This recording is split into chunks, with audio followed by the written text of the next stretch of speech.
Hey everyone, Goofy Boy back.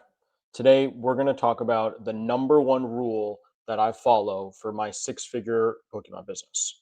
We're going to talk about why this rule is the number one rule for me.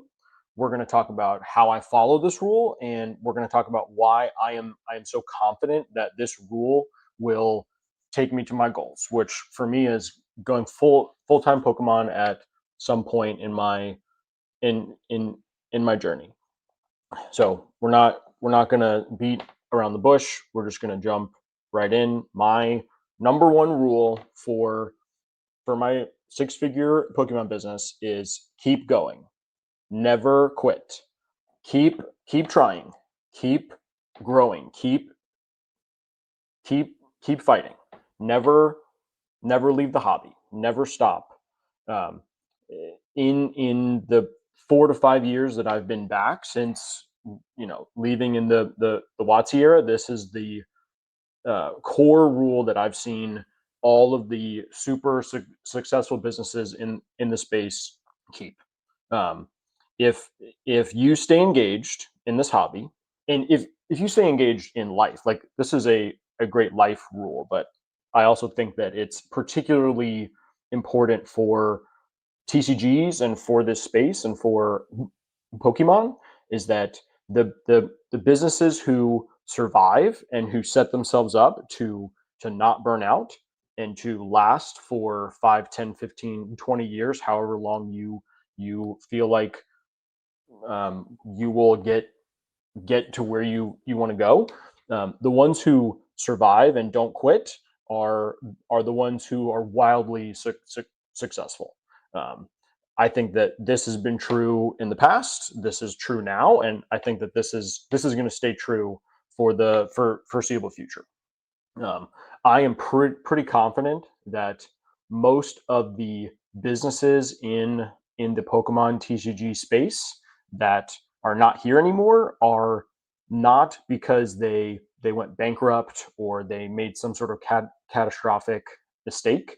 I I I believe that most of the businesses that are not here anymore are the ones who quit, the ones who chose to leave or put themselves in a situation where they were forced to leave.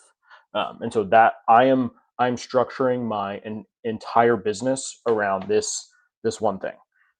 Keep going, never stop, never interrupt the compounding process.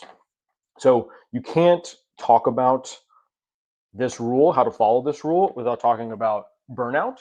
And I am obsessed with avoiding burnout in this space. I've been involved in other businesses. I've been involved in other jobs where I've worked super hard and I've put myself in an unsustainable path where I worked above what I was capable of doing for a permanent amount of time and put a ton of work into something, built built something that I was proud of, but woke up one day and said I've been doing something that's unsustainable for much longer than I can handle, and I can't do this anymore. And I've had businesses in the past that have failed, and I've had jobs in the past that I've had to leave, you know, before I wanted to leave because I I just burned out.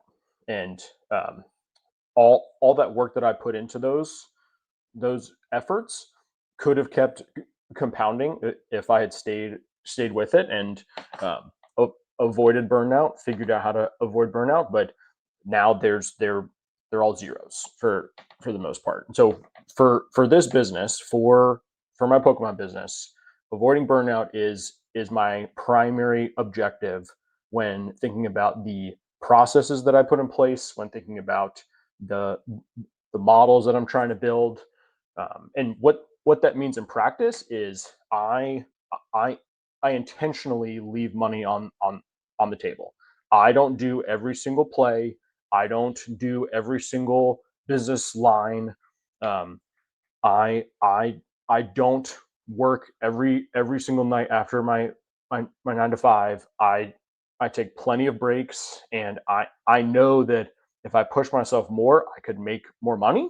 But I also would be less likely to be here forever, because the joy would be gone, and there's a higher risk that I could wake up one day and say, I don't want to do this business anymore. I don't want to flip cards. I don't want to grade anymore. I'm done.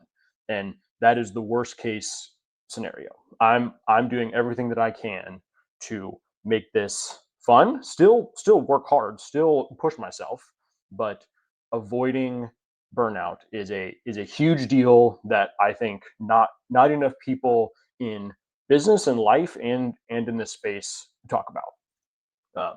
So the other point that I want to push to try to build on this is, imagine if the biggest pillars in this space. Imagine if Rusty, TCA Gaming. Imagine if Rudy from Alpha Investments. Imagine if Dan, Catch 'em All Collectibles. Imagine if when they started their journey in this hobby, when they started their businesses, which for most of them was really, really early, like early 2010s, 2012, 15, 16. They've been in the space for 10, 15 years for a lot of them.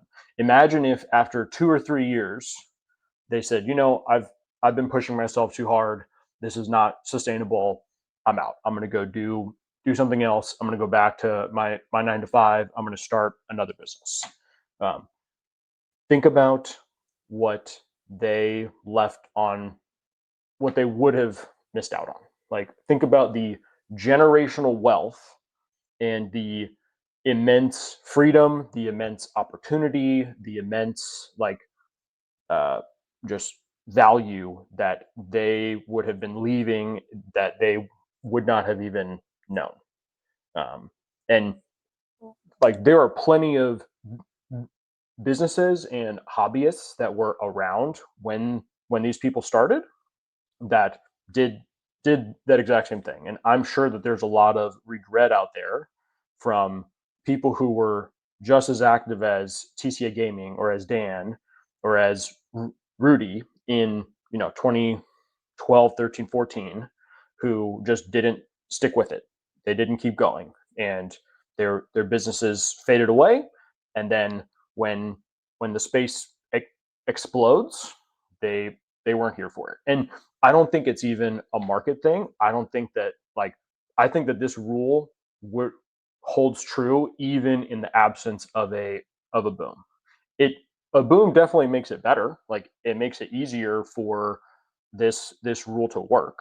And I have a thesis that the market's going to continue to grow. It's not going to be a straight line, but I have confidence in the strength of the Pokemon hobby and of TCGs in general, that make following this rule even more profitable. But just in business, setting yourself up to have a long-term and extremely long-term mindset almost certainly works out. Like, as an investor, as a business operator, thinking long-term is better than thinking short-term. So one more note that I know people are asking themselves watching this is like, okay, Whoopi Boy, that makes sense, but like, we are in the biggest boom for TCGs and for Pokemon of all time. Like, we are boom times a boom times a boom. There's so much money to be made right now, so I need to push myself now to try to get as much money as I can while the getting is good. And I completely understand that. And I think that, like, that's the right mindset to have, is that, like, this is the time to make a lot of money and, like, really set yourself and your business up for the next 20 years. But if you are doing things that are not sustainable, and you're in that space for too long, you are going to miss out on the next 20 years of growth that I think are going to happen, because you tried to make a little bit more money now. Like I am I am definitely focused on pushing myself hard to make serious returns and profit in this boom, because it's very easy to do that if you know what you're doing. But I am intentionally leaving money on the table because I think that ma- making money over the next 15 years in this space is going to be worth a lot more than making a little bit of money, pushing myself to make more money right now. Like it, if you are in need of a break, if you're in need of rest, take it. Like take a week off, take a weekend off to breathe so that you can stay here, stay engaged for the next 30 years and not miss the next boom, the boom in 5 years, the boom in 10 years, hopefully. Um, on the seventh day, God rested. On the seventh boom, you need to rest. That's the mantra that that I'm keeping. It doesn't it doesn't make sense to miss out on all the compounding of the next 10, 20, 30 years to make a little bit more money now. Um, so another, and I've touched on this a little bit, but one another way that I am avoiding burnout is I'm trying to keep my business model as simple as I possibly can. Like there are so many ways to make money in the Pokemon TCG space right now that it can be overwhelming to try to make money all of those ways. And like you should try everything. You should see what you like, what you think you can sustain for a long period of time. But if if you try to do everything on this page, you will probably get overwhelmed and you'll probably burn out, and you will not think that you can sustain that forever, and then you will leave. Like I'm hyper focused on grading right now.